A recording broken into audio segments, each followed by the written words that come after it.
Hi, I'm Annie. Contact info in the description. So this is what I look like in the morning sometimes. Admittedly, I did put a little bit of lipstick on the pig just so I wouldn't look half dead. So I was just doing my morning routine. I want to talk a little bit about the kind of journaling that I do. And I've mentioned this before. I went through a phase some years ago where I wrote my journal in third person. And there's something that reminded me to go back to that exercise again. So I do write in a journal every morning. I've been doing that for 3 or 4 years. It's just part of my morning routine. But I read this book called Chatter. I'll put the link in the description. There wasn't a whole lot to me that was interesting about that book, but I think that it might be helpful for people, who are dealing with anxiety. And I don't know, there were a couple of interesting things. So one of the things was like this guy had a really intense moment of anxiety, and then he started talking to himself using his own name. I can't remember what it was, but let's just say it's Dan. He was like, Dan, now it's going to be okay. Let's put this in perspective. Just talking to yourself in that way can be helpful. And so he was like a researcher in psychology or something. I don't know. I read this like 3 months ago, and that was like 40 books ago because I read like 3 books a week or something, so I can't remember all the details. He decided to do this research around that, and he was like digging into this issue more of like how we talk to ourselves, what the inner dialogue is like. That's really important to be aware of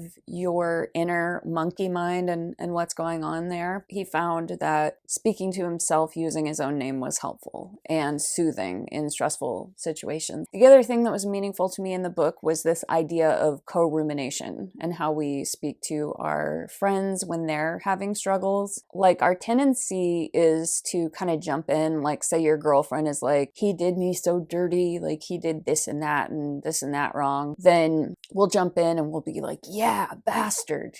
It's co-rumination. It's like kind of agreeing with their inner resentment and inner unforgiveness, and in a way kind of like perpetuating the pain, where the better approach is always to acknowledge and validate, what people are feeling in that moment as emotions are arising, but then to also like help your friend put it in perspective, look at it objectively, then, think about how they want to proceed. Like, do they want to think about solutions or whatever? It's like a subtle difference. We do it a lot in our culture with our friends, and you see it on, TV all the time, just these really bad habits of co-rumination. So those are the 2 things that were interesting to me. Well, so after reading that book, it reminded me of writing my journal in third person, and I went back to doing that. And I think this is valuable for so many reasons. So first of all, by third person, I mean not using the word I in the journal. It'll be something like, she really didn't feel good yesterday, and she didn't know what to do. She tried going on a walk, that didn't work. She tried meditating, and that didn't work for one reason or another. And then she was like, screw it, I'm gonna eat a piece of cake.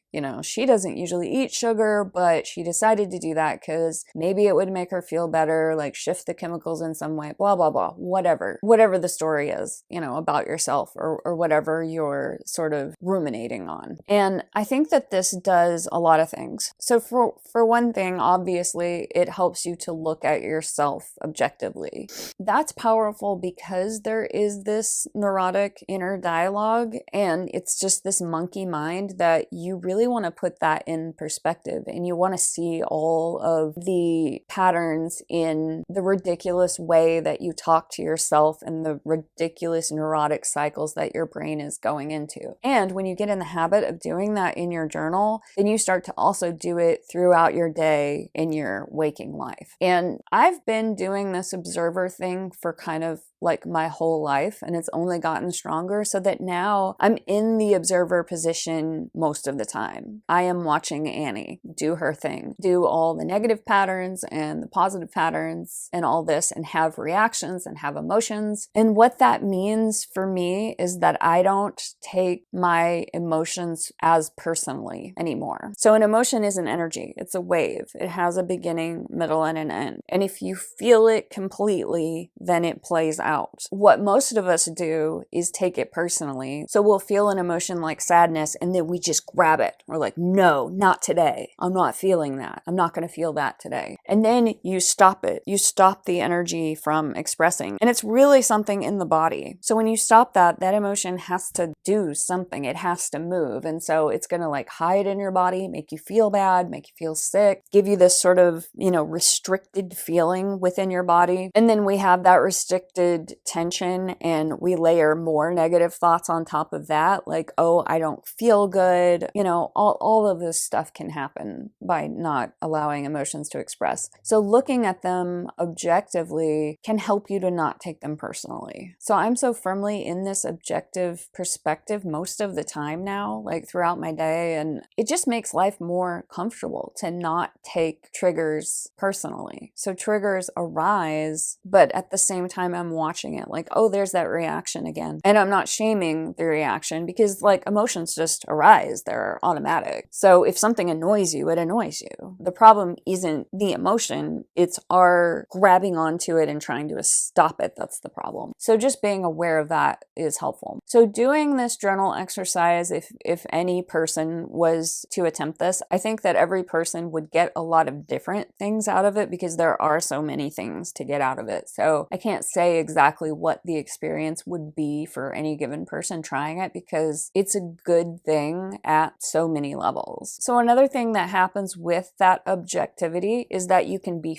firmer with yourself and you can also be gentler with yourself. And it just depends on what's appropriate. It might be something like, she did that automatic negative pattern again yesterday. Wow, she's so stupid. Why does she keep falling into that trap? So that's a little bit harsh. That's being firm. Like, oh my God, she fell for it again. What an idiot. Or when it's appropriate, like the higher self, I guess if we want to call it that, the awareness can be gentle with the little self and say something like, she's really suffering. Her self-esteem is really low. She feels like a piece of shit today, but she's actually doing really well. Looking back to 3 years ago, there's so much improvement to be seen. She's doing a good job. Perhaps today she should take it easy and relax and reward herself and appreciate the progress that she's made. So it's almost like you are your own coach. You're looking at yourself objectively enough to give good advice. Because when you're caught up in your own drama and you're taking it seriously, like this is my drama, this like fucked up story is mine and it hurts me, then it's really hard to have enough perspective to choose differently or cultivate positive patterns. But you wouldn't talk to a friend that way. You would be encouraging to a friend. You would notice the improvement. You would give helpful suggestions. You would,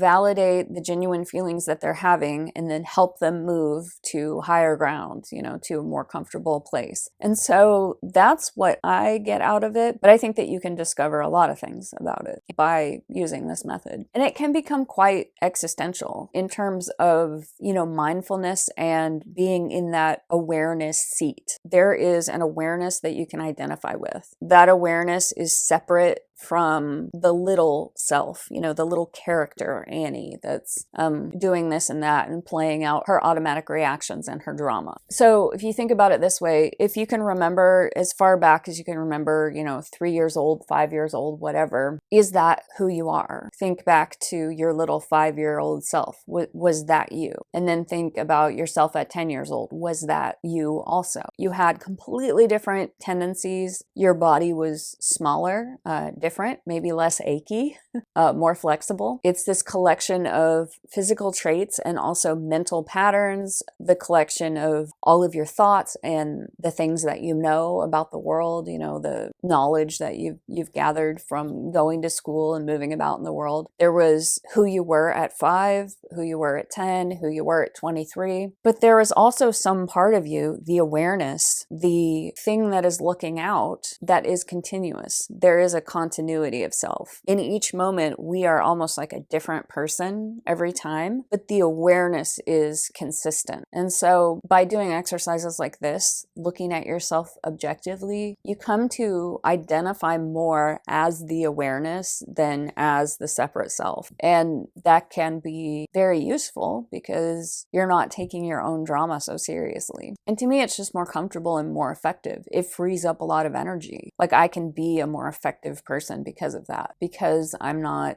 taking my own patterns and reactions so seriously. Patterns arise automatically, but they can pass through. I can choose from an empowered place because they don't pull me down into this fake story of I am suffering, I am sadness, I am anxiety, because I'm looking at it objectively. So it allows the emotional, energetic things to move through and pass through, and they don't need to keep coming back over and over again to haunt me. So patterns tend to not repeat as much. So yeah, I don't know, give it a try if you want. Try writing your journal in third person for a couple weeks or a month or whatever, and just see what you can discover from that exercise, because I think there's a lot to discover there if you give it a try. Yeah, that's that. So I'm gonna go on my morning walk now. Take my poodle out for a nice long walk.